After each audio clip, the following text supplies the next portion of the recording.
Bienvenue, soyez tous les bienvenus dans ce live. En tout cas, soyez tous les bienvenus de la part de notre Seigneur Jésus-Christ.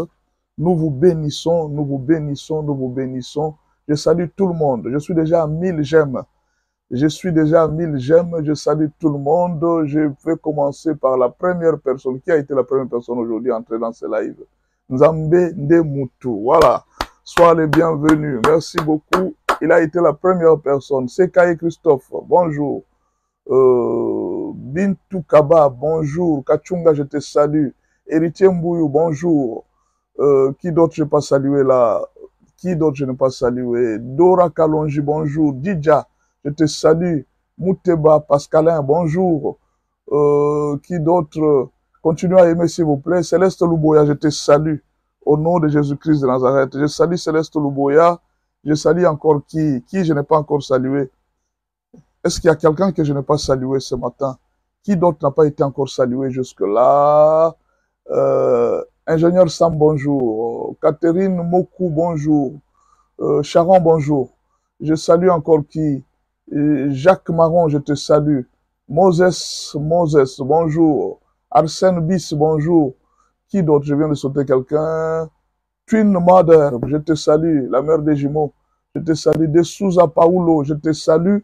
Qui encore? Qui est là que je n'ai pas salué? Vous me Boutou, je te salue. Ndwali, bonjour. En tout cas, si j'étais sauté, tu m'excuses. Hein? Tu vois que j'étais sauté, tu m'excuses.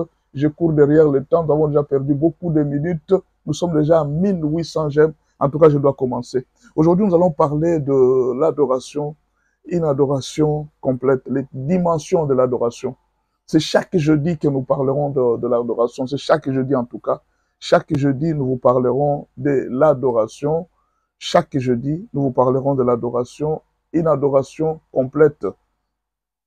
Donc, soyez prêts chaque jour à recevoir une portion de connaissances sur l'adoration. Et aujourd'hui, nous allons vous parler de l'adoration complète. Merci beaucoup d'aimer la vidéo. Nous allons commencer rapidement avec notre adoration complète. Allons-y. La première chose que nous allons d'abord dire aujourd'hui, c'est celle-là. Je veux vraiment que tous nous soyons d'accord sur certaines choses. Il y a la relation avec Dieu, c'est une relation de mariage. Vous voyez, tel que vous voyez la relation de mariage, c'est la même chose avec la relation avec Dieu. Dieu est en quelque sorte notre époux. Et l'adoration, c'est l'intimité entre l'homme et Dieu.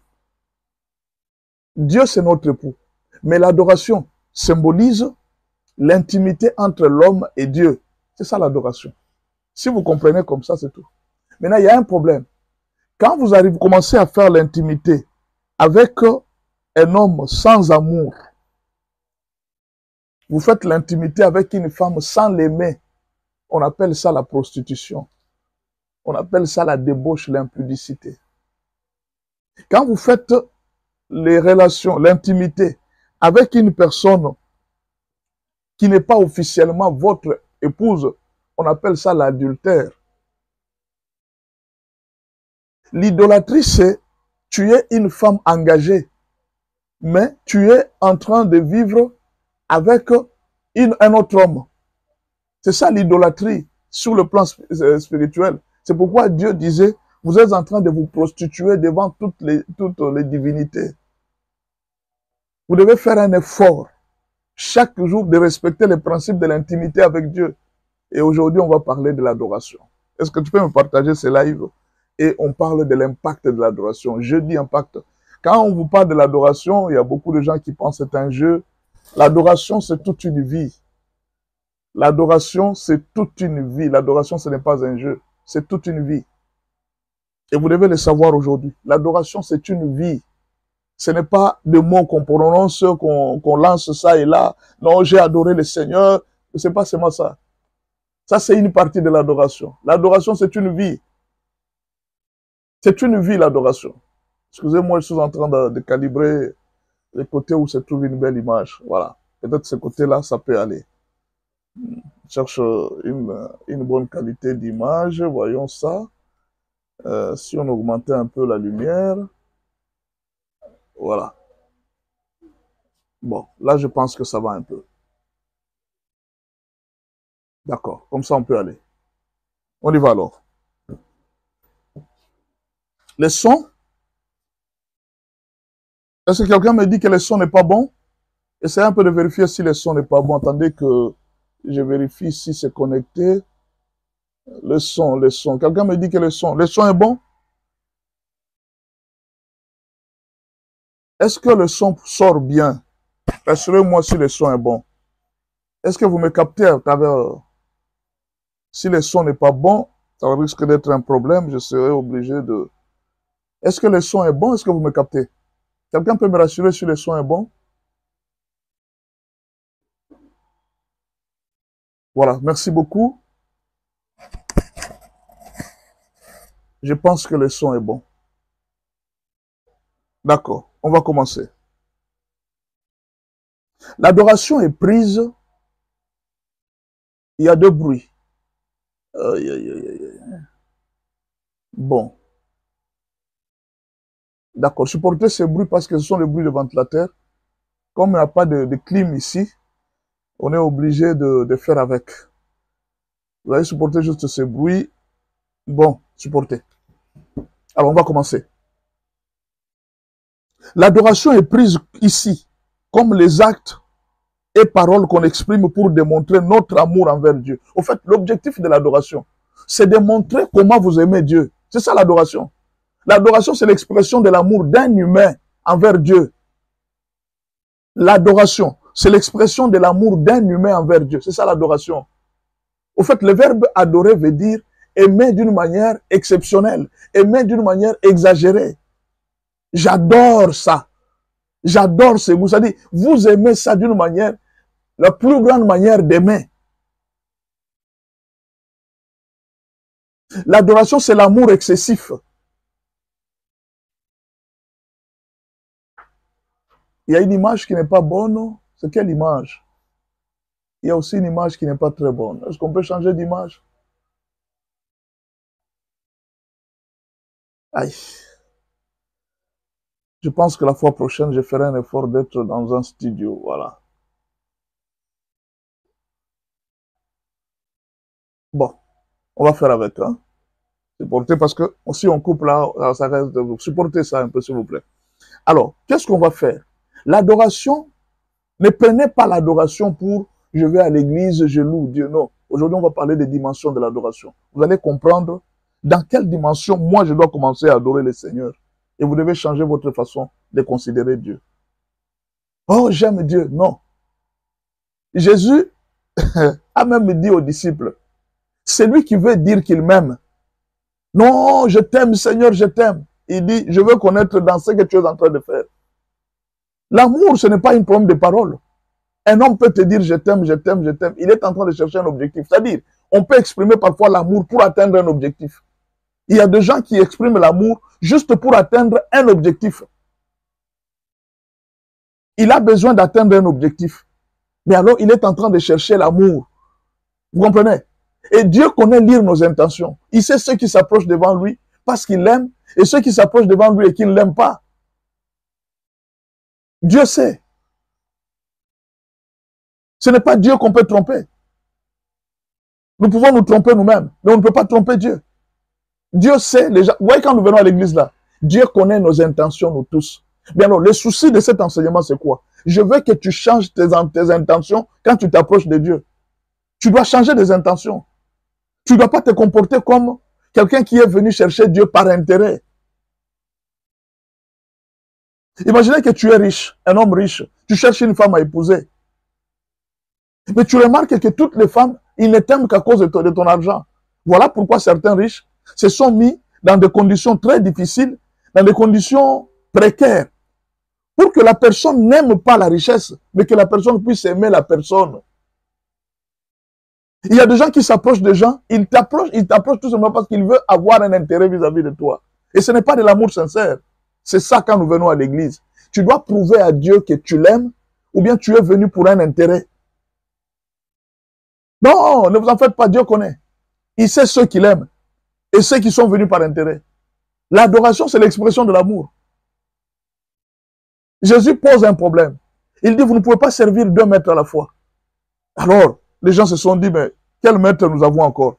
Nous n'avons que toi. Il dit, non, vous n'avez pas que moi. Vous avez un autre maître.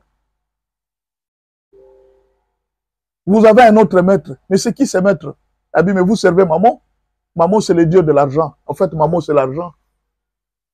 Vous servez la richesse. Vous servez pour vous enrichir.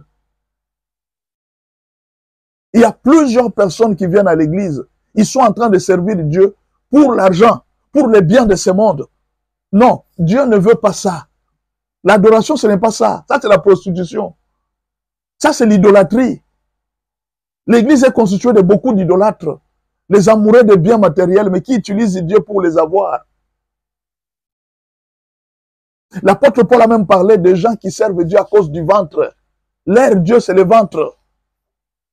On va chercher un peu ce verset, vous allez voir.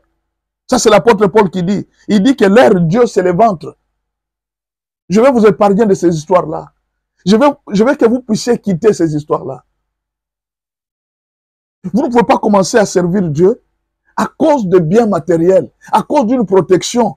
Non, je cherche une protection. Ouais, comme quand on était au village là, il y avait des protections qu'on avait. Hein. Tu te rends compte que j'ai besoin d'une protection. Et alors, tu commences à chercher Dieu. Tu commences à chercher Dieu pour que Dieu te protège. Ton souci à toi, ce n'est pas que tu aimes Dieu. Ton souci à toi, c'est que tu cherches la protection divine. Ton souci à toi, ce n'est pas que tu aimes Dieu. Tu cherches le mariage. C'est pourquoi ces temps-ci, tu sers Dieu de tous tes efforts. Tu peux tromper tout le monde. Tu ne peux pas tromper Dieu. Notre souci en vous enseignant ça, c'est pour que vous puissiez vous approcher avec un cœur pur devant Dieu. Pas un cœur avec plein d'intentions, de malice, d'une fraude. Tu t'approches d'un homme parce que tu aimes son argent. Tu ne peux pas aimer Dieu à cause de l'argent. Tu ne peux pas aimer Dieu à cause des biens de ce monde. Tu dois aimer Dieu d'un cœur pur. Qu'est-ce que l'argent? Qu'est-ce que le bien de ce monde? Qu'est-ce que le mariage devant Dieu? Et supposons que Dieu te dit, je ne te donnerai pas l'argent. C'est que tu les quittes. Dieu te dit, je ne te donnerai pas le mariage. Tu les quittes. C'est ça, non? Ce n'est pas comme ça que Dieu voulait qu'on les serve. Non, pas du tout. Dieu n'a jamais aimé qu'on les serve comme ça. Aujourd'hui, je vais vous faire introduire dans les dimensions de l'amour de Dieu. L'adoration, c'est aimer Dieu. Si vous voulez devenir un vrai adorateur, vous devez d'abord aimer Dieu. Le jour où vous allez commencer à mettre la notion de l'argent à travers votre adoration, c'est fini pour vous. Le jour où seulement vous allez commencer à mettre la notion de l'argent à travers votre adoration, je vous dis que c'est fini pour vous. Votre considération est partie.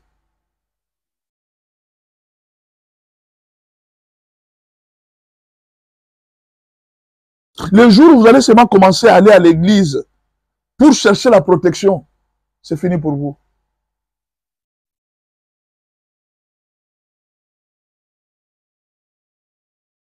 Écoutez, je vais vous lire ce verset.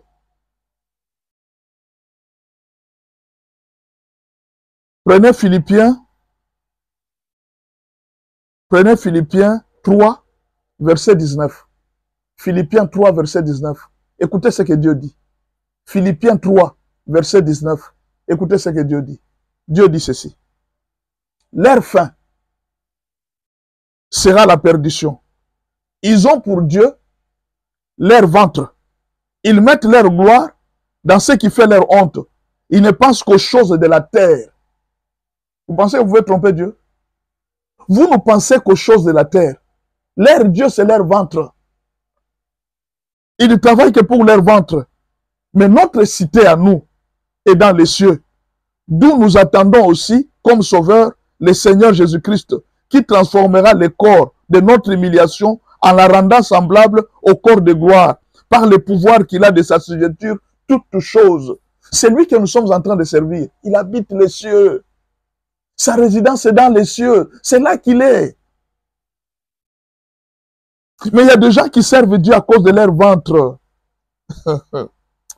Ils servent Dieu à cause de leur ventre, car il en est plusieurs qui marchent en ennemi de la croix. Je vous en ai souvent parlé et j'en parle encore maintenant en pleurant. L'apôtre Paul a pleuré devant des chrétiens comme ça, qui adorent Dieu à cause du ventre, qui adorent Dieu à cause des biens matériels, qui vont à l'église parce qu'ils attendent que Dieu va leur donner quelque chose. Non, tu dois aimer Dieu.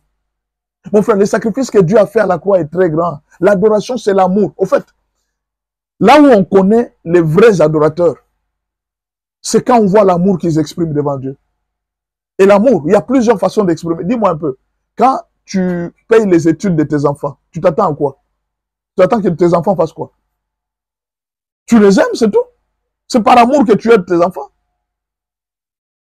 Il y a des gens aujourd'hui, ils s'est acheté des maisons, des parcelles, et il épouse une femme. Il dit à cette femme, moi et toi, c'est la communauté des biens. Tout ce qui est à moi est à toi. Tout ce qui est à toi est à moi. Mais la femme n'a jamais rien travaillé. Elle n'a jamais rien fait dans la vie. Et le jour où cet homme meurt, la femme hérite d'un très grand héritage, tout simplement parce que, bon, écoutez, il m'a épousé, il m'a aimé. Maintenant, qu'a fait cette femme pour mériter ça? Rien du tout. Juste l'amour que l'homme avait pour elle. C'est tout. Quand on aime une personne, il y a des signes qui montrent que non, tu aimes la personne. Tu ne peux pas tromper. L'amour envers Dieu ne peut pas être un mensonge. Tu ne peux pas être là et dire non, j'aime Dieu et puis tu trompes. Non. Le Seigneur Dieu nous connaît tous. Même parmi les serviteurs de Dieu, Dieu nous connaît. Vous voyez tant que je suis, Dieu sait. Il sait si je te prêche toi pour l'argent. Il sait si je te prêche toi parce que j'ai un souci que tu connaisses Dieu. Dieu sait. Ne vous en faites pas, Dieu sait très bien. Si je te prêche toi pour l'argent, il sait. Si je te prêche pour chercher sa gloire, il sait. On ne peut pas tromper Dieu. C'est pourquoi ça ne sert à rien de se battre, de commencer à chercher des problèmes avec des gens. Vous n'avez pas besoin de ça.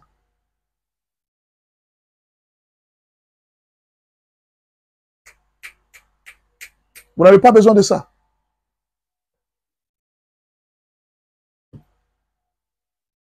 Vous vous battez, chaque jour vous vous battez. Non, il y a un problème, ça ne va pas, non? Voilà.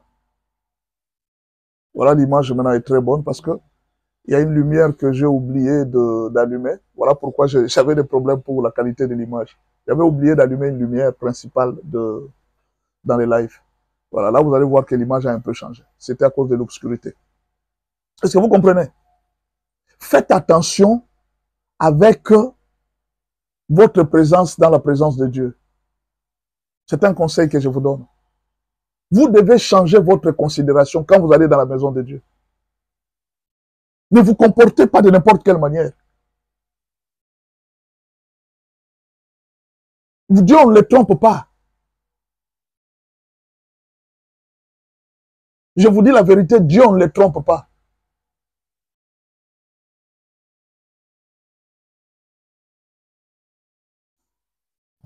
On va découvrir aujourd'hui l'ordre des adorateurs. On va vous donner des exemples des adorateurs et vous allez comprendre beaucoup de choses aujourd'hui.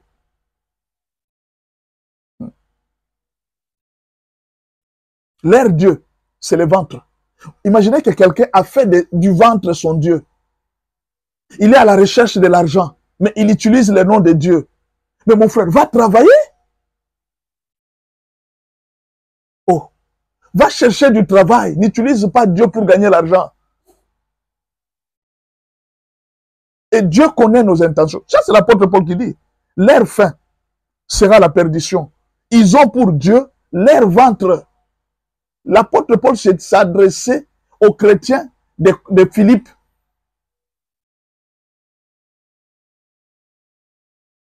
Les Philippiens.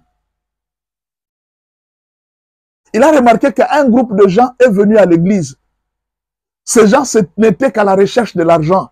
Ils faisaient tout pour avoir l'argent. Ils voulaient utiliser les brebis pour gagner la vie. Ils voulaient utiliser les brebis pour avoir l'argent. L'apôtre Paul a constaté. Il s'est dit, ce n'est pas possible. Comment expliquer que vous pouvez être parmi vous de gens, au lieu d'aimer Dieu, au lieu de regarder la souffrance, au lieu de regarder la croix, le salut qu'on nous a donné vers le ciel, ces gens sont en train de regarder, ils sont en train de regarder autre chose, les biens de ce monde.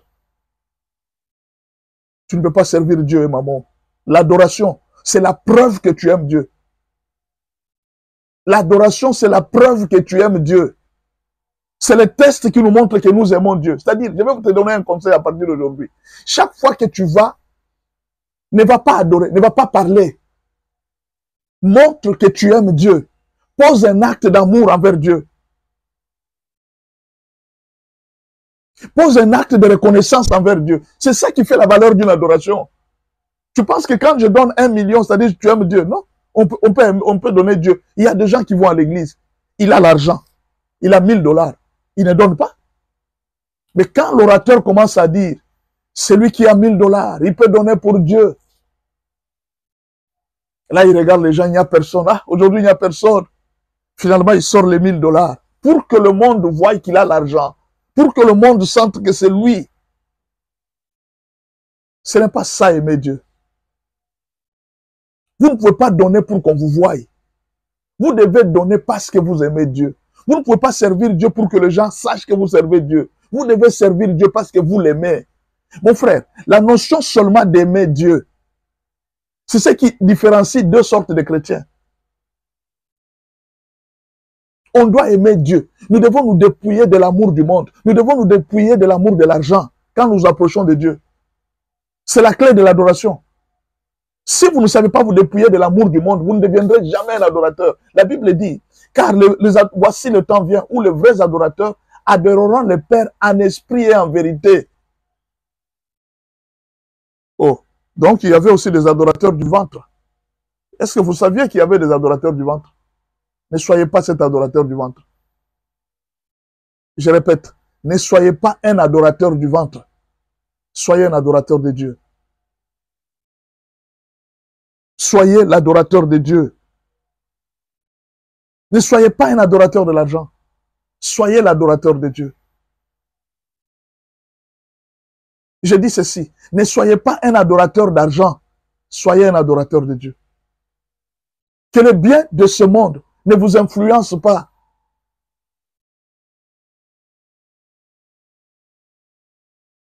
On va dire, hein? L'adoration ici est prise comme les actes et paroles qu'on exprime pour démontrer notre amour envers Dieu.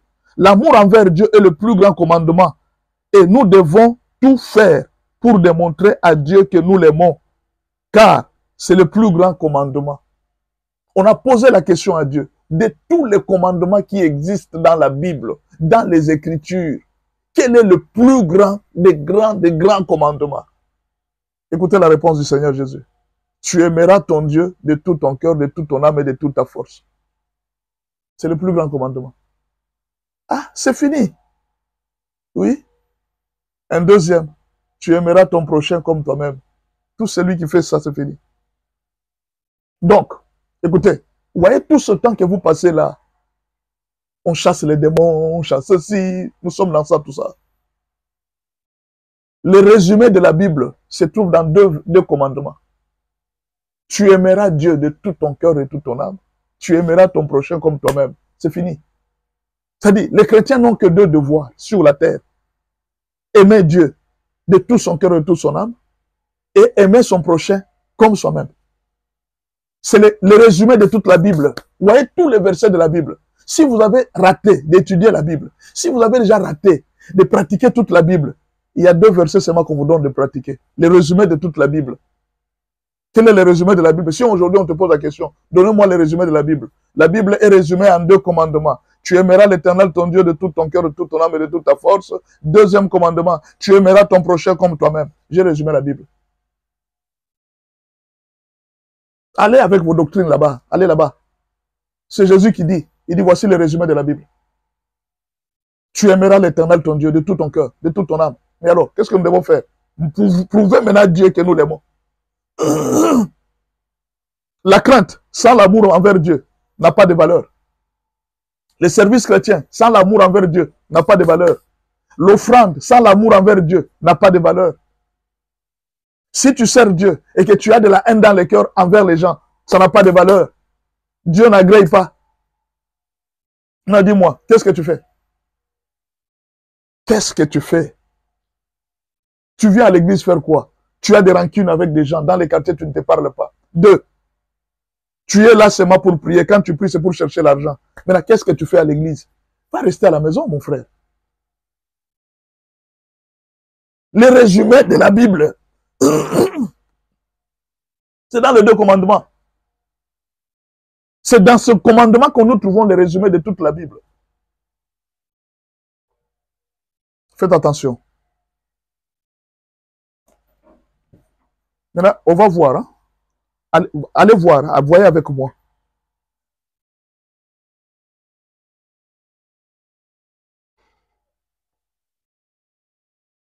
Voici les promesses liées à l'amour envers Dieu. Le fait seulement d'aimer Dieu. Voici les promesses qui sont attachées. Je vous donne les promesses qui sont attachées à l'amour envers Dieu. Première promesse, l'exaucement à la prière. Si tu aimes Dieu, Dieu va t'exaucer la prière. Voilà pourquoi manifester beaucoup plus l'amour envers Dieu que plutôt de demander. Si tu veux bien demander à Dieu, montre-lui ton amour. Montre-lui que tu l'aimes. Tu auras tout de lui. Est-ce que je peux répéter? Si tu veux montrer que tu aimes Dieu, si tu veux recevoir quelque chose de Dieu, montre-lui seulement que tu l'aimes. Tu auras tout de lui.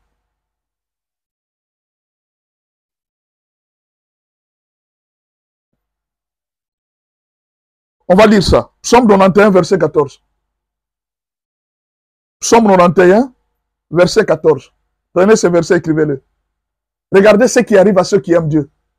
Psaume 91, verset 14. Puisqu'il m'aime, je le délivrerai. Je le protégerai. Puisqu'il connaît mon nom, il m'invoquera et je lui répondrai. Je serai avec lui dans la détresse, je le délivrerai et je le glorifierai. Donc, il y a des choses que Dieu fait, tout simplement parce que vous l'aimez. Est-ce que vous comprenez? Il y a des choses que vous faites, les actes que vous posez.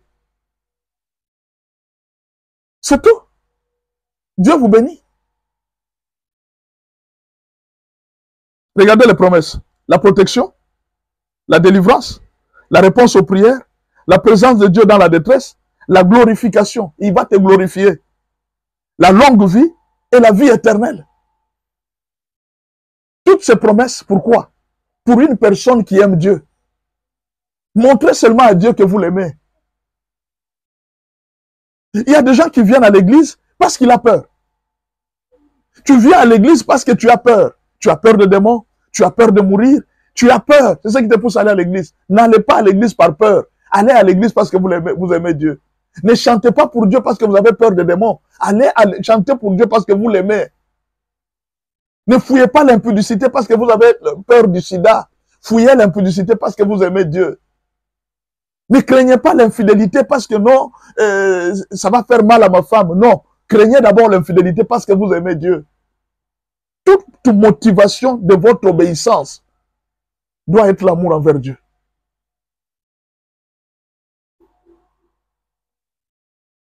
Les conditions liées à l'adoration. Quelles sont les conditions liées à l'adoration? Jésus distingue deux groupes d'adorateurs. Ça, c'est Jésus qui distingue. Ceux qui adorent ceux qu'ils ne connaissent pas et ceux qui adorent ceux qu'ils connaissent. Il y a des gens qui adorent ceux qu'ils ne connaissent pas et des gens qui adorent ceux qu'ils connaissent. C'est Jésus qui a distingué ces deux groupes d'adorateurs. Ce deuxième groupe est constitué de ce qu'on appelle les adorateurs en esprit et en vérité. Jésus dit à la femme, vous adorez ce que vous ne connaissez pas. Ils adorent un Dieu qu'ils ne connaissent pas.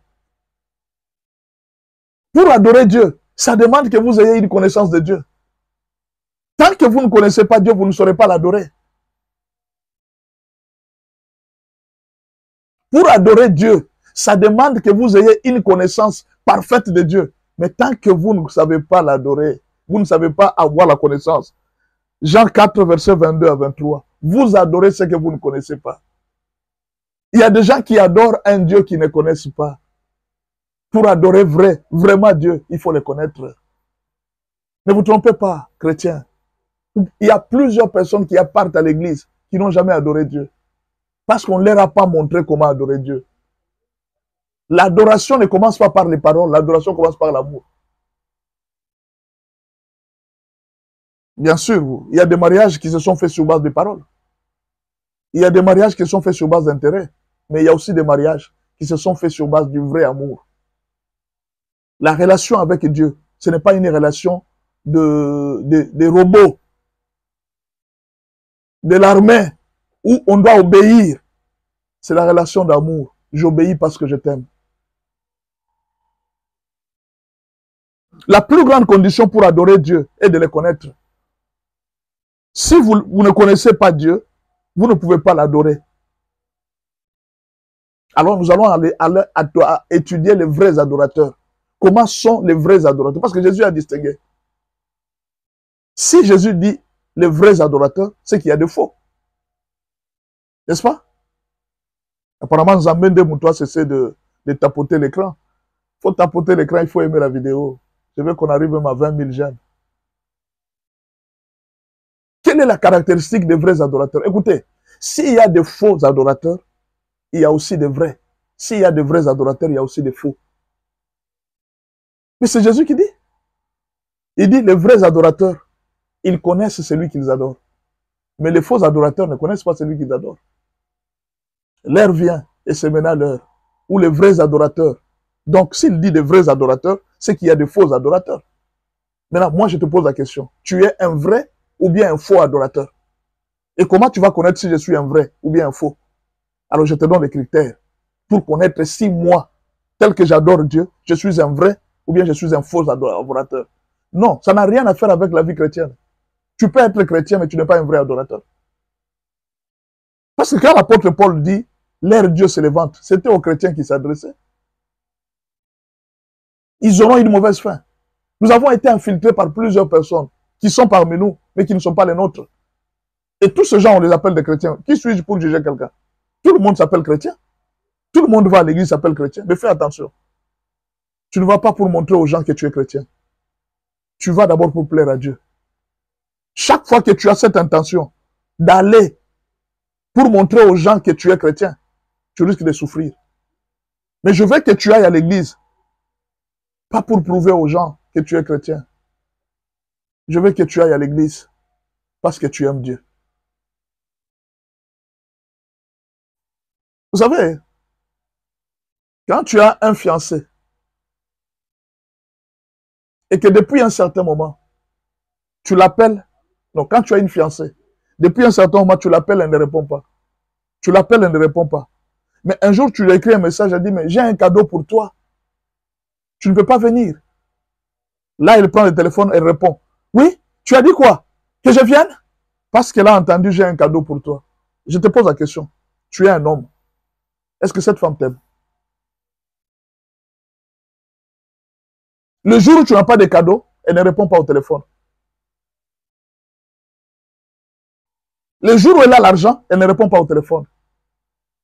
Mais le jour où elle n'a plus rien, là, elle commence à t'appeler. Comment ça va, chérie? Ah, tu me manques beaucoup. Non, c'est ton argent qui lui manque. Ce n'est pas toi qui le manque. C'est ton argent qui lui manque, pas toi. C'est comme ça que nous avons des chrétiens dans les églises. Il y a des chrétiens qui viennent, ils regardent leurs intérêts. Mais le jour où Dieu a besoin d'eux, j'ai besoin de te voir, ma fille. Elle regarde la télé. J'ai besoin de te voir, ma fille. Ah, les églises, là, il n'y a pas d'amour. Mais les jours où elle est en difficulté, elle vient vite à l'église. Pasteur, priez pour moi. J'ai remarqué que les choses ne vont pas bien. Tu penses que Dieu ne te connaît pas. Tu vas tromper Dieu. Tu n'es pas un vrai adorateur. Tu es un faux. Disons un peu les caractéristiques.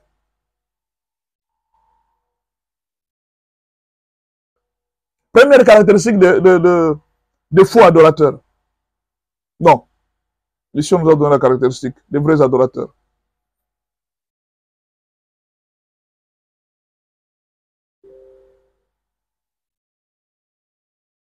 On va étudier les vrais adorateurs. On va voir 5 vrais adorateurs. On va voir Daniel. On va voir Abel. On va voir qui encore? Daniel, Abel. On va voir David. Nous allons étudier l'adorateur David. Nous allons étudier l'adorateur Paul. L'apôtre Paul, c'était un vrai adorateur. Nous allons étudier tous ces adorateurs et nous allons tirer notre conclusion et puis nous allons parler de Myriam. C'est la 5e adoratrice que nous allons adorer. Alors écoutez-moi bien. La plus grande condition pour adorer Dieu, il faut le connaître. Si tu ne connais pas Dieu, tu ne peux pas l'adorer.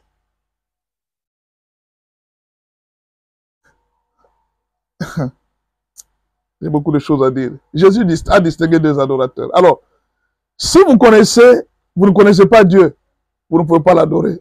Alors, peut-être à travers ces vrais adorateurs, vous allez tirer une leçon de savoir comment adorer Dieu. Nous allons commencer par le premier groupe d'adorateurs. L'adoration selon l'ordre de Daniel. Oh, oh, oh, oh, oh, oh. L'adoration selon l'ordre de Daniel. C'est le premier groupe d'adorateurs. L'adoration selon l'ordre de Daniel. Allons-y. Qui sont les Daniel? Qui adore Dieu d'après l'ordre de Daniel? Voici leurs caractéristiques. Aujourd'hui, tu vas me dire dans quel ordre tu te trouves. Tu es dans l'ordre de David? Tu es dans l'ordre de Daniel? Tu es dans l'ordre de Myriam? Tu es dans quel ordre? Tu es quel type d'adorateur? Tu es quel type d'adoratrice?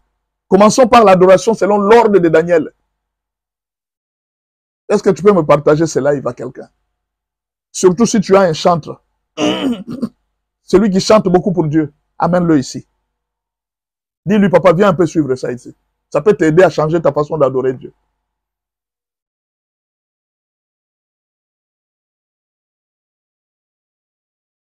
Monsieur Cass, vous avez posé la question pourquoi ce scandale autour du mariage du pasteur Marcelo. En tout cas, toutes mes excuses. S'il y a une chose que je n'aime pas faire, c'est de parler des serviteurs de Dieu. Excusez-moi vraiment. Si tu veux me voir, qu'on puisse parler, c'est en privé. Ou bien alors, va sur mon profil. J'ai déjà répondu à la question que beaucoup de gens m'ont posée. Je n'aime pas parler des hommes de Dieu. En tout cas, je n'aime jamais entrer dans des histoires qui ne me concernent pas. Et mon frère, j'ai une vie à protéger. J'ai une vie à protéger. Il y a beaucoup de choses qui sont autour de nous qui nous distraient. Va sur mon profil. J'ai donné mon profil TikTok. Hein. J'ai donné une réponse à propos de cette question-là. Je pense que c'était mon point de vue. Je l'ai déjà donné. Mais je n'aime jamais entrer dans ce qui ne me concerne pas. Excusez-moi, c'est un serviteur de Dieu. Il a une alliance avec Dieu. Il sait là où il va avec Dieu. Mais seulement, c'est une star. Quand quelqu'un est déjà devenu très connu, il faut savoir que la personne doit vivre toutes les conséquences d'être très connu.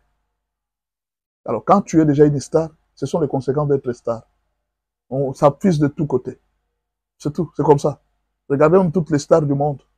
S'affuse de tous côtés. Alors, ce que je vais donner les conseils que je donne aux chrétiens, il faut travailler votre vie pour que vous ne deviennez jamais une star. Faites un effort que Jésus devienne star à votre place. N'acceptez jamais de devenir star. Vous allez souffrir. Laissez que Jésus devienne star. Laissez que les gens connaissent Jésus à travers vous. Mais que les gens ne vous connaissent pas vous. C'est pourquoi il faut disparaître. On fait toujours cet effort-là de disparaître, de ne pas être connu. Ne forcez rien. Ne cherchez pas à vous faire connaître. Laissez Dieu vous faire connaître. Laissez Dieu être connu à travers vous. C'est le seul conseil que je vais vous donner. Mais n'acceptez jamais de devenir star. Ne voulez jamais. Demandez, si même il faut demander à Dieu. Demandez à Dieu, ne me rend jamais une star. Parce qu'être star, ce n'est pas une élévation. C'est un danger. Quand les gens commencent à te voir, toi, à la place de Christ, ça devient un très grand danger.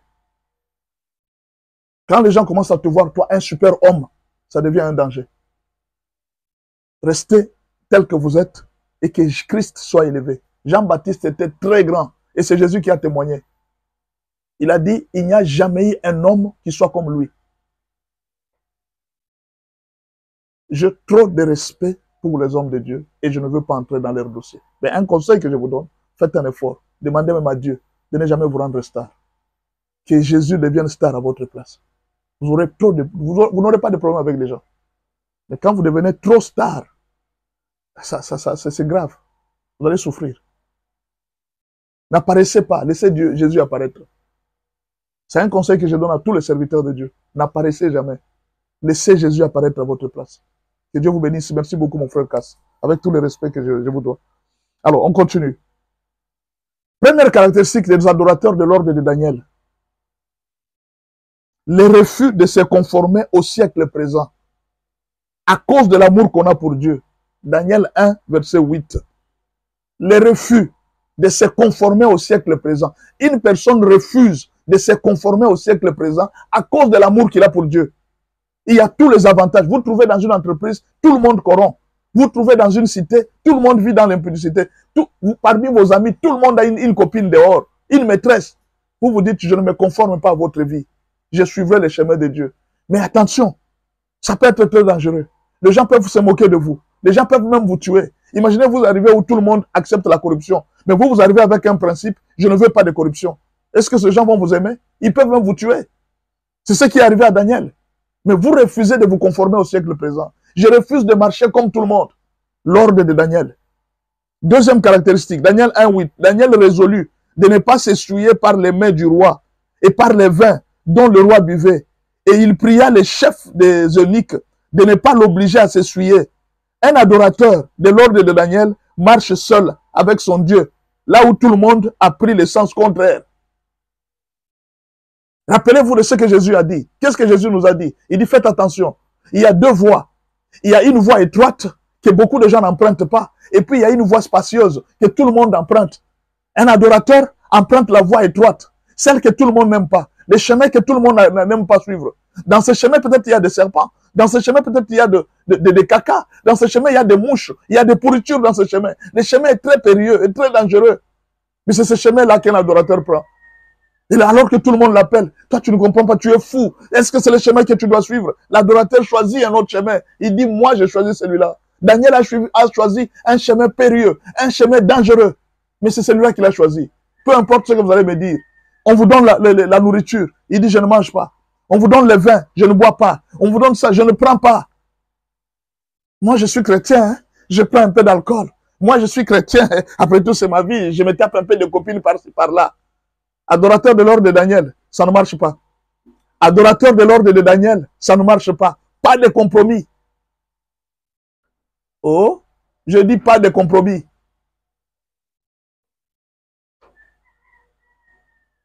Deuxième caractéristique des adorateurs de l'ordre de Daniel. Accepter de perdre des avantages terrestres pour faire respecter le nom de Dieu. Accepter de perdre des avantages terrestres pour faire respecter le nom de Dieu.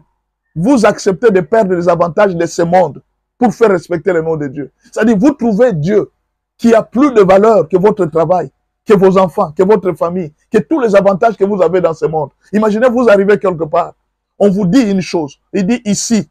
Hier, j'étais en train de suivre une vidéo, il y a un monsieur, je ne sais pas s'il s'est converti, c'est un Français.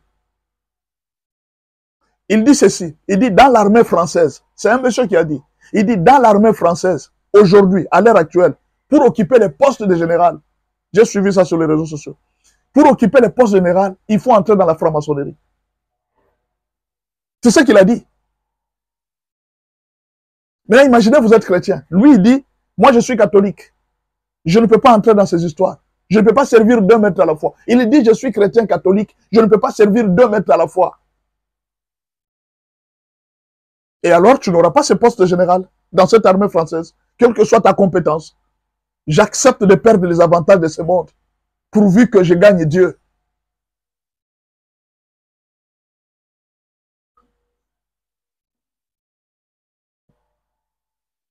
Troisième caractéristique, accepter même la mort pour défendre l'adoration au sein de Dieu.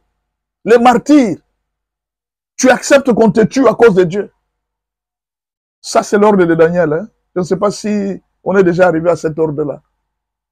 Le gouvernement donne un ordre. J'ai vu ça avec les témoins de Jéhovah. Dans leur principe à eux, je n'encourage pas, hein? Je ne dis pas que c'est non.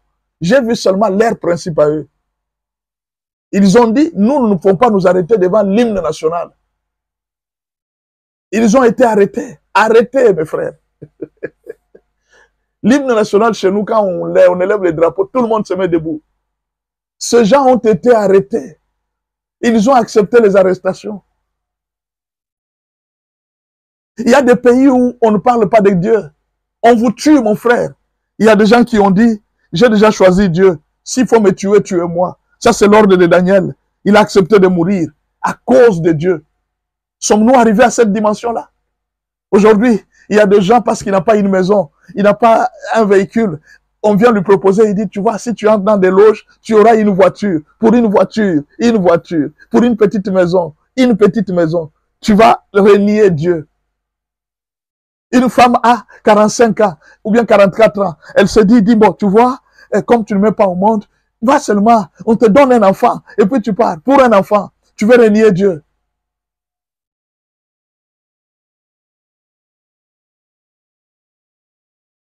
Mais il y a des gens qui ont accepté. Ils ont sacrifié leur mariage. Ils ont sacrifié leur mariage. Est-ce que vous comprenez? Ils ont sacrifié leur mariage. Pourquoi ils ont sacrifié leur mariage? Parce qu'on leur avait obligé de faire certaines pratiques. Ils avaient dit, je ne fais pas ça. Ils ont sacrifié leur temps, leur vie. Ils disent, bon, c'est pas grave. Parce que vous m'exigez de faire ça et que ce n'est pas conforme à mon Dieu, je ne le fais pas. Là, dans ce cas-là, on ne t'engage pas. Il n'y a pas de problème. J'accepte. Ça, ce sont les adorateurs de l'ordre de Daniel. On va aller voir avec les adorateurs de l'ordre d'Abel. Les adorateurs selon l'ordre d'Abel. Abel. Ce sont des adorateurs qui sacrifient leurs biens pour honorer Dieu. Ils choisissent les meilleurs dans leurs richesses ou dans leurs biens. Ils s'en foutent de ce que le monde dira ou de comment il sera demain ou après avoir tout perdu. Au bout de quelque temps, Caïn fit à l'Éternel une offrande de fruits de la terre. Et Abel, de son côté, en fit une de première-née de son troupeau et de leur graisse. L'Éternel porta un regard favorable sur Abel et sur son offrande. Un premier-né. Un premier-né. Il était en train de symboliser Jésus-Christ. Vous savez, les sacrifices de Jésus, d'Isaac et du premier-né qu'Abel avait donné, c'est les sacrifices les plus douloureux. En fait, ça symbolise les sacrifices de douleur. Le premier fruit de votre plante, le premier-né. Abraham n'a eu que cet enfant-là, l'unique enfant. Et c'est celui-là qu'Abraham a donné. L'ordre de Daniel, ils ne regardent pas au bien matériel. Ils ne regardent pas ce qu'ils ont. Pour eux, c'est leur Dieu, point barre. Jésus rencontre un homme. Il lui pose la question, il dit, mais tu veux me suivre? Oui, Seigneur, je vais te suivre. Vends tout ce que tu as et puis suis-moi. Vous connaissez sa réponse? Non. L'ordre d'Abel, les sacrificateurs de l'ordre d'Abel sacrifient leurs biens pour Dieu. Ils sacrifient leurs biens pour Dieu. Les biens matériels, les prémices, c'est à Dieu. Les choses de valeur, ce n'est pas à moi, c'est à Dieu. Tout ce que j'ai gagné de meilleur, c'est pour Dieu, ce n'est pas pour moi. Quelqu'un a gagné des biens matériels. Le jour de sa mort, il lègue ça. Ça, c'est pour mes enfants. Ça, c'est pour l'oncle qui est au village. Ça, c'est pour l'oncle qui est à... Ça, c'est pour... Maintenant, la question se pose, et Dieu? Tu l'as mis où? Il n'a rien laissé à Dieu. Mais c'était un adorateur. Rien laissé. Aucun héritage. Qu'ici viendront prier les enfants de Dieu pour servir leur Dieu. Aucun héritage à Dieu.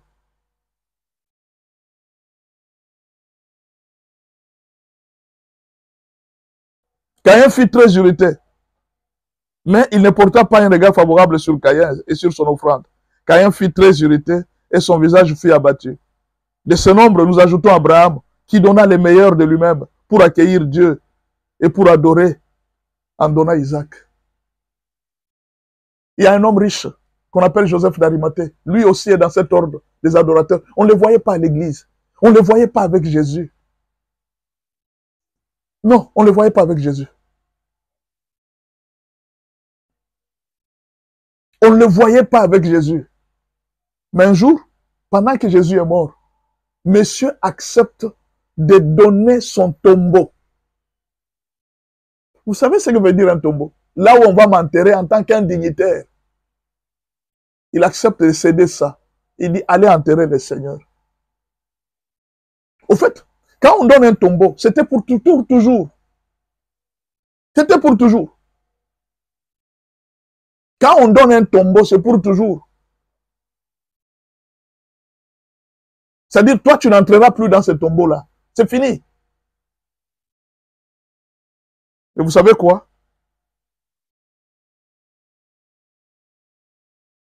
Aujourd'hui, son tombeau, il y a les gens qui font des visites et qui paient l'argent, qui quittent le monde entier pour aller voir son tombeau. C'est ici qu'on avait enterré Jésus-Christ. Et les gens payent l'argent. Jusqu'à ce jour, son tombeau continue à produire de la richesse. Jusqu'à ce jour, Joseph d'Arimathée continue à être riche. Parce que des milliers et des milliers de personnes voyagent. La richesse de Joseph d'Arimathée continue à nourrir Israël. Alors qu'il est mort depuis des années, depuis Jésus, il était déjà parti. Est-ce que vous comprenez? Tout ce que vous donnez à Dieu, à cause de l'amour que vous avez pour lui, il faut faire attention. Je ne parle pas de ce que vous donnez pour montrer aux gens que vous avez l'argent. Je parle de tout ce que vous avez, que vous donnez à Dieu. Ne sera pas vain. Un jour, vous retrouverez ce que vous avez donné à Dieu. Jette ton pain à la surface des eaux. Avec le temps, tu les retrouveras. Ecclésiaste 11, versets 1 à 6.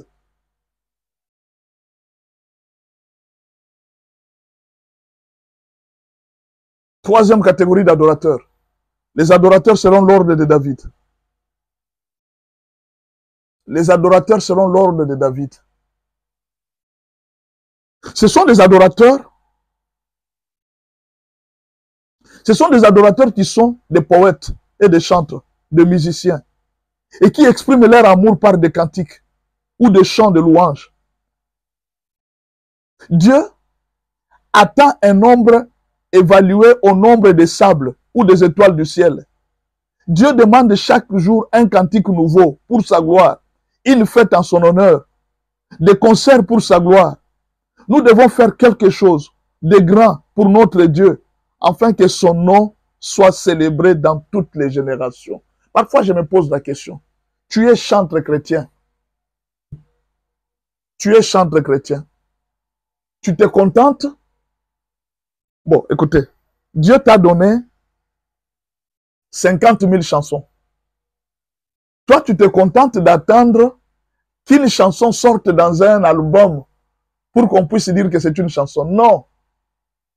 N'attends pas que la chanson puisse faire un succès pour que tu dises que non. Il y a même des gens, parce que les chansons n'étaient pas connues, ils ont arrêté de chanter pour Dieu. Non, ma chanson n'a pas été connue par Dieu. Tu ne chantes pas pour être connu.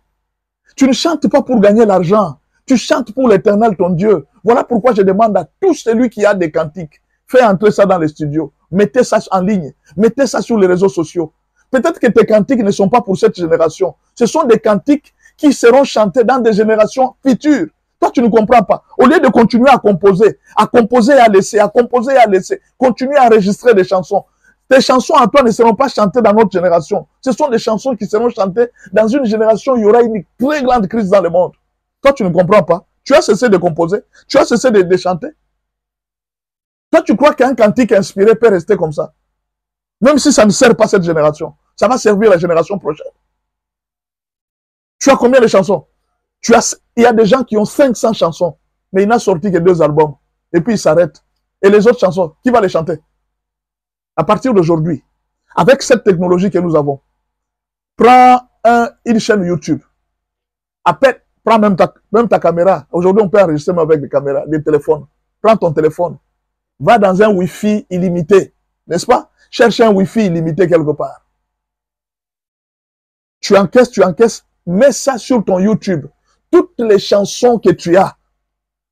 Ça ne te coûte rien. Avec 50 $, tu peux mettre toutes les chansons que tu as sur YouTube.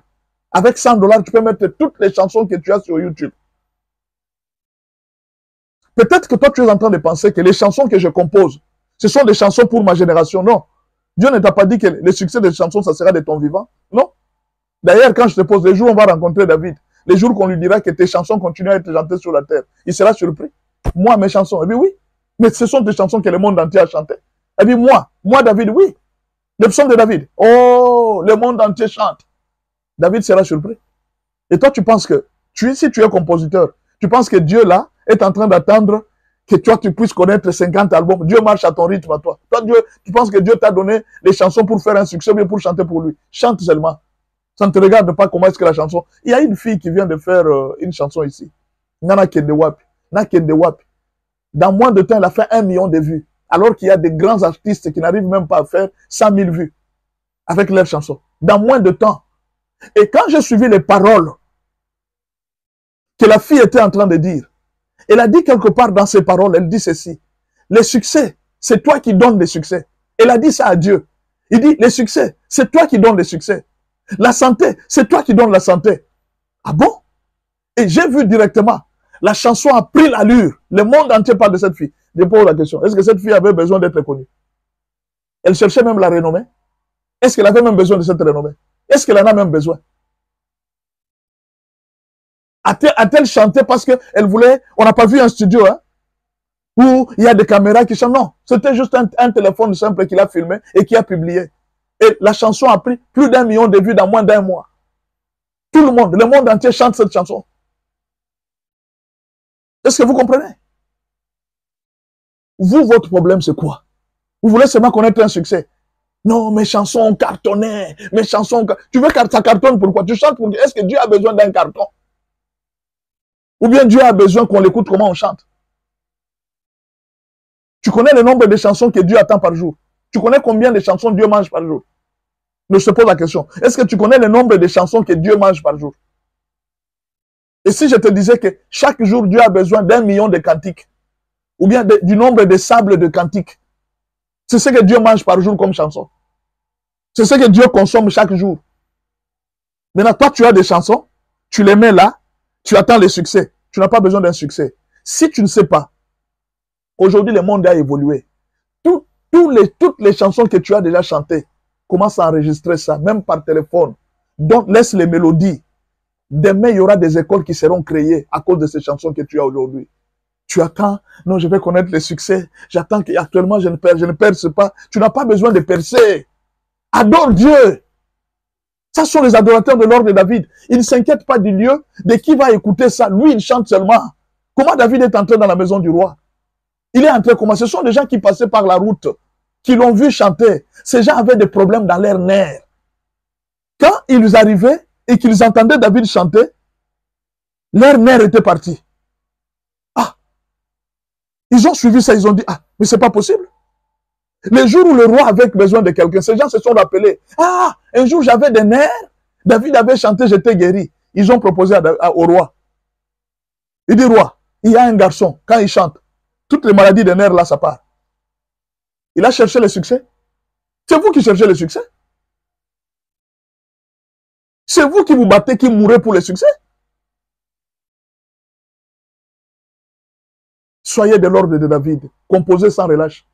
Chaque jour à partir d'aujourd'hui, si tu es musicien, je te donne le conseil de commencer à composer 50 chansons par jour. Si pas 50 chansons, fais même 50 chansons par mois. Ou bien, si possible, compose 30 chansons par mois. Chaque jour, un nouveau cantique. Chaque jour, un nouveau cantique. Tu enregistres, tu mets sur YouTube. Tu enregistres, tu mets sur YouTube. Tu enregistres, tu mets sur Facebook. Tu enregistres, tu mets... Même une mélodie simple. Enregistre. Oh, Jésus, Jésus, Jésus. Oh, Jésus, Jésus, Jésus. Oh, mon roi, mon roi, mon roi. Oh, Jésus, Jésus, Jésus. Tu es mon roi, Jésus, Jésus. Tu es mon Dieu, Jésus, Jésus. Oh, Jésus, Jésus, Jésus. Oh, Jésus, Jésus, Jésus. Tu es mon roi, Jésus, Jésus. Je ne peux sans toi, Jésus, Jésus. Tu es ma force, Jésus, Jésus, oh, oh, Jésus, Jésus, Jésus, oh, oh, Jésus, Jésus, Jésus. Je n'ai jamais entendu quelqu'un chanter ça. C'est la première fois que je chante. Donc je vous pose la question. Tu as déjà entendu cette chanson quelque part? Je viens de chanter, je viens de composer une chanson. Tu attends quoi? Je pose la question. Tu attends quoi pour chanter pour Dieu? Les adorateurs de l'ordre de David. Aujourd'hui, les seuls cadeaux que vous avez donnés à Dieu, ce sont des scandales. Vous devenez des stars. Je vous dis et je vous répète encore. Je vous dis et je vous répète encore. Dieu n'a pas besoin que vous soyez star. Il a besoin que lui soit star dans votre vie. Vous vous battez pour devenir star. Ne vous battez jamais pour devenir star. Je vous dis ceci, partagez-moi ça à un musicien, qu'il vienne apprendre les adorateurs de l'ordre de David. Dieu n'a pas besoin que vous deveniez star. Ce qui vous a induit en erreur, et d'ailleurs peut-être je vais vous dire, vous savez ce qu'on appelle le gospel. Ce qu'on est en train de faire avec vous dans les gospels, on vous fait signer des contrats pour ceci ou pour cela. On va vous mener à un niveau où vous arriverez, on va vous dire de ne pas chanter ça, ça ne va pas percer. Ne chante pas ça, ça ne va pas percer. On va commencer à vous limiter. On va vous limiter. Restez libre. Chantez librement. Que votre chanson soit connue ou pas, ce n'est pas un problème. Vous ne chantez pas pour les hommes, vous chantez pour Dieu. Ne vous battez pas pour devenir star à cause de la louange. Vous n'avez pas besoin d'être star, vous avez besoin que Jésus devienne star.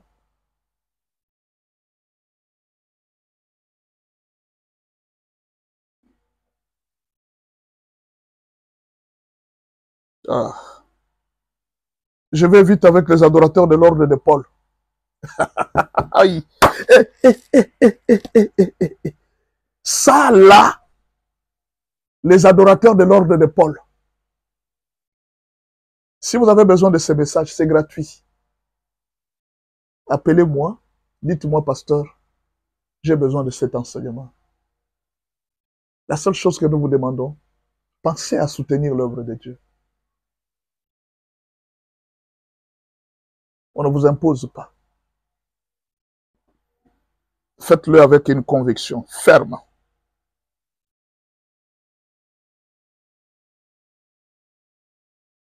Les adorateurs de l'ordre de l'apôtre Paul. Il me reste 13 minutes, je vais terminer. Les adorateurs de l'ordre de l'apôtre Paul. Servir Dieu est aussi une adoration. C'est une preuve de l'amour qu'on a pour Dieu. C'est-à-dire, l'adoration, c'est tout acte que vous posez pour exprimer votre amour envers Dieu. Je peux répéter. L'adoration, c'est tout acte que vous posez pour exprimer votre amour envers Dieu. C'est ça qu'on appelle l'adoration. Il y a des gens qui servent Dieu, qui adorent Dieu en les servant. Il y a des gens qui servent Dieu sans l'adorer. Autrement dit, il y a des gens qui servent Dieu mais qui ne l'aiment pas. Ils servent Dieu à cause de leur ventre. Mais il y a des gens qui servent Dieu parce qu'ils l'aiment. Josué Kanganga, bonjour. Tu étais très absent. Il y a trop d'absence, Josué Kanganga. Est-ce que vous comprenez? Est-ce que tu aimes Dieu?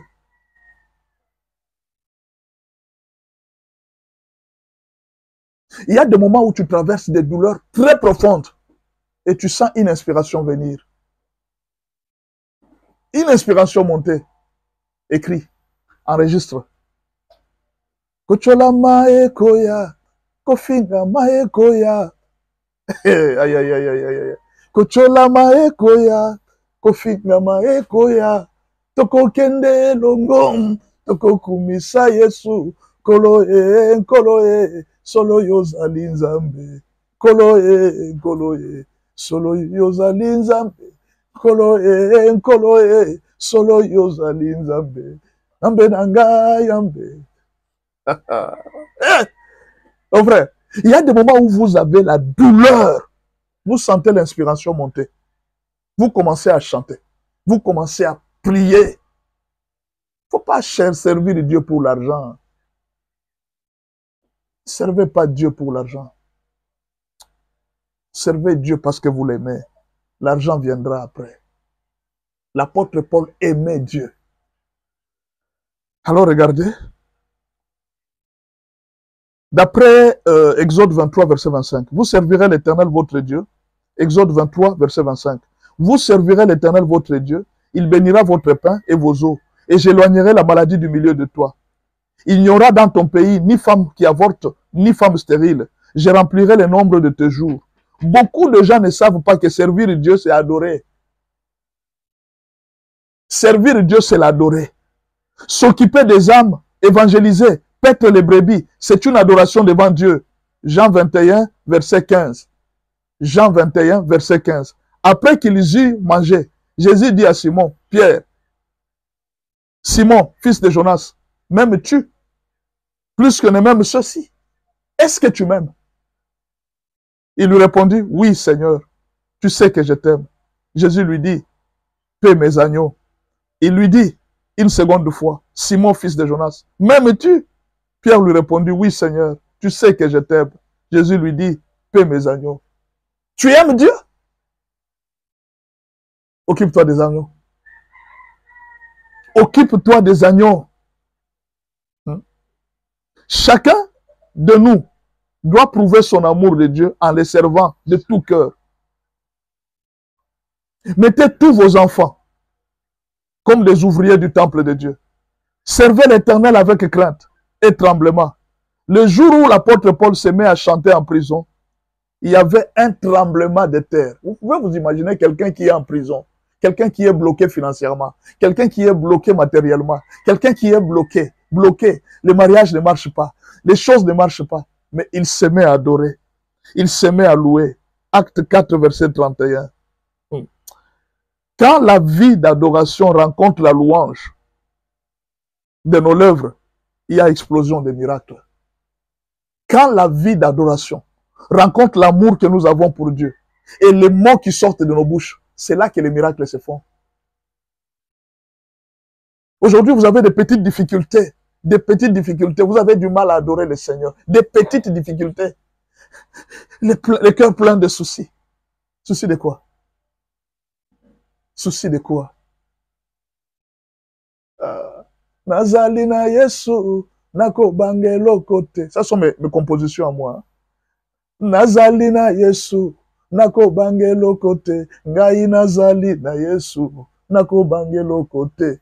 Ngai nazali na Yesu, nako bangelo kote. Yaya. Zali na Yesu, nako bangelo kote. Nazali na Yesu, nako bangelo kote. Ngai nazali na Yesu, nako bangelo kote. Ngai nazali na Yesu, nako bangelo kote. En français, ça veut dire, j'ai Jésus, je n'aurai crainte de rien. J'ai Jésus, je n'aurai crainte de rien. Daniel, Shadrach, Meshach et Abednego. Shadrach, Meshach et Abednego. Dans la fosse des lions, ils n'avaient rien craint. Et alors, moi, je vais craindre quoi? Eux n'avaient même pas Jésus. Mais moi, j'ai Jésus. Aujourd'hui, j'ai Jésus. Ils travaillaient sous une autre alliance. Mais nous travaillons dans une autre alliance. Une alliance où c'est le maître lui-même qui est au temple. Et ils voyaient les choses d'une manière imagée. Mais nous ne voyons pas les choses. Nous les voyons face à face.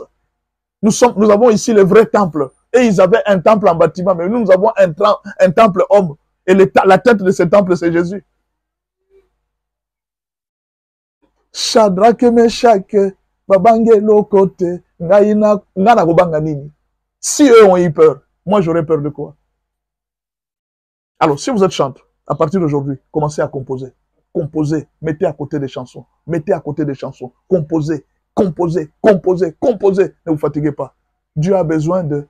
Vous voyez le nombre des étoiles? C'est le nombre de cantiques, de louanges et d'adoration que Dieu attend chaque jour. C'est ça sa nourriture. Mais alors, vous privez Dieu de la nourriture, adorez, chantez, mettez ça sur YouTube, mettez ça sur TikTok, mettez ça sur WhatsApp, mettez ça partout. Il y a des gens qui vont s'inspirer, qui vont chanter, qui vont prendre ça et qui vont utiliser. La dernière adoration, il me reste 6 minutes, je vais terminer. La dernière adoration, la dernière ordre des adorateurs, ce sont les adorateurs selon l'ordre des myriades. Ce sont des adorateurs spontanés, des adorateurs de circonstances. Des adorateurs spontanés. Leur adoration sort spontanément. Ce sont des adorateurs qui sont prêts à adorer Dieu dans des grands événements. Ils ne sont pas connus comme adorateurs, mais ils deviennent adorateurs de la circonstance. Ils étonnent tout le monde par leur promptitude. Ils franchissent les barrières déjà établies. Ils défient les autorités, ils défient les autorités établies. Ils révolutionnent tout le monde. Ils ramènent les gens à la conscience de la grandeur de Dieu. Ils viennent de nulle part et prennent une ampleur historique. Ceci dit tout. Simplement que nous devons être des adorateurs dans toutes les circonstances de la vie. Adorons Dieu dans toutes les circonstances de la vie. Ouais, vous avez déjà vu une dame, elle est ministre. Quelqu'un me raconte au Nigeria, il arrive dans une église. Il arrive dans une église. Il trouve des gens qui servent Dieu. C'est une dame qui est ministre dans le gouvernement. C'est elle qui balaye les toilettes de l'église. Ils arrivent le matin. Vous trouvez des gens en veste, en train de se coucher par terre, en train d'adorer le Seigneur. C'est cet adorateur de l'ordre de Myriam. Myriam, en fait, était de la famille royale. Parce que pendant ce temps, c'est Moïse qui était roi. Aaron et les autres, c'était un groupe de gens qui étaient craints, en fait, qui étaient des grandes personnes dans ce... C'est Moïse qui était, c'est son petit frère. Son petit frère qui était le roi de tout Israël. Vous voyez un peu sa place. Elle a enlevé ses costumes-là. Elle a enlevé ce qu'elle avait. Elle s'est jetée à terre. Elle a commencé à danser. On a vu David entrer dans cette adoration de l'ordre de Myriam. Il enlève ses habits. Il commence à danser devant Dieu. Vous, là, quand vous avez un titre, vous arrivez à l'église. Même taper les mains ici. Parfois, c'est les doigts. Vous avez quoi, là? Vous avez quoi? Qu'est-ce que vous avez? Qui vous donne l'honneur de venir devant Dieu comme si vous devenez Dieu. Qui êtes-vous? Je vous pose la question, qui êtes-vous? Devant Dieu, là, vous signifiez quoi? Dépouillez-vous de tout. Adorez le Seigneur. Dépouillez-vous de vos vestes, de vos titres et manteaux. Adorez le Seigneur. Déchirez vos vêtements royaux. Adorez le Seigneur. Vous êtes roi parmi nous. Mais vous n'êtes pas roi de Dieu. Quand vous êtes devant Dieu, vous êtes aussi comme nous. Nous tous, nous sommes ses adorateurs. Vous devez vous incliner. Regardez comment est-ce que les gens viennent à l'église. Parce qu'il est ministre, il veut qu'on lui donne une place d'honneur. Tu cherches une place d'honneur devant qui? Toi, tu es devant qui pour chercher une place d'honneur? Mets toi-même au banc. Tu es qui? Tu n'es pas ministre de Dieu. Tu es ministre des hommes. Myriam s'est dépouillée de toute sa gloire qu'elle avait pour adorer le Seigneur. Elle s'est dépouillée.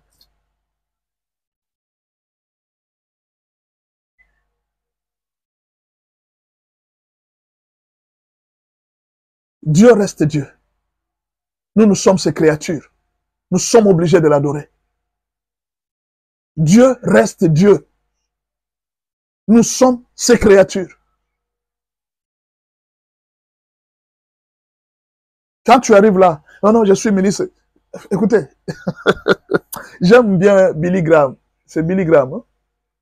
L'évangéliste américain. Quelqu'un lui pose la question. Il lui dit, mais Monsieur Billy Graham, tu es très populaire. Tu peux poser ta candidature à la présidence? Écoutez la réponse qu'il a donnée. Il dit, je ne peux pas m'abaisser jusqu'au niveau de la présidence. Je ne peux pas m'abaisser jusqu'à ce niveau-là. Je sers un grand Dieu. Je peux m'abaisser au niveau de la présence. Quelqu'un qui sert les autres.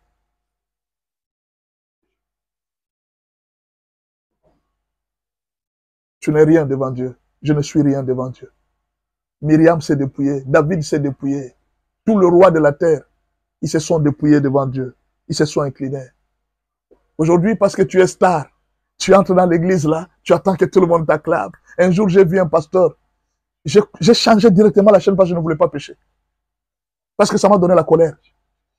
Ça, je vous dis la vérité, ça m'a donné la colère. Il était en train de prêcher. Il y a un ministre qui est entré.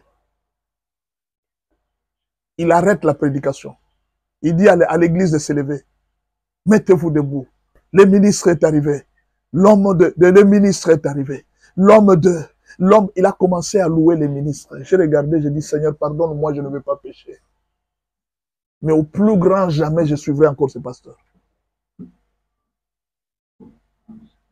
Tu es qui? Tu es qui?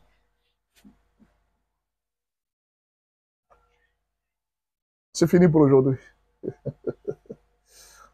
Si vous avez des chansons, commencez à composer. Mettez sur YouTube. Si les gens se moquent de vous, dites-leur, je ne chante pas pour vous. Je chante pour Dieu. Dites-leur, je ne chante pas pour vous, je chante pour Dieu. Vous m'avez compris? Si les gens vous demandent, dites-leur que je ne chante pas pour vous, je chante pour Dieu. Oh, ta voix n'est pas bonne, il n'y a pas de problème.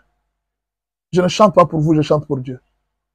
Non, il fallait mettre des instruments, je ne chante pas pour vous. Celui qui doit me juger, c'est Dieu, ce n'est pas vous. Il est 7h30.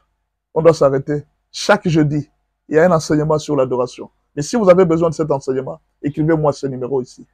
Plus 243 81 86 81 652. C'est mon numéro WhatsApp. Plus 243 81 86 81 652. C'est mon numéro WhatsApp. Si vous avez besoin de cet enseignement, vous m'écrivez.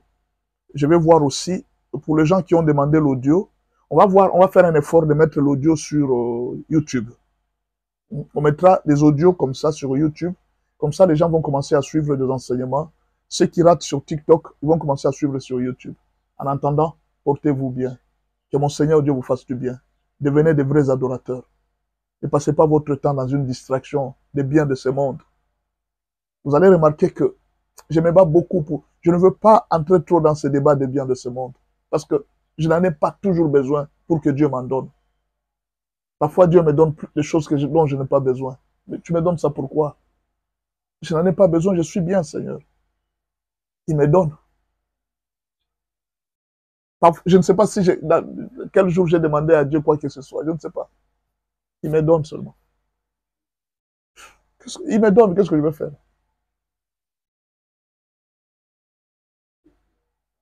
Que Dieu vous bénisse. Portez-vous bien et que la gloire de Dieu vous accompagne. Merci beaucoup et à la prochaine.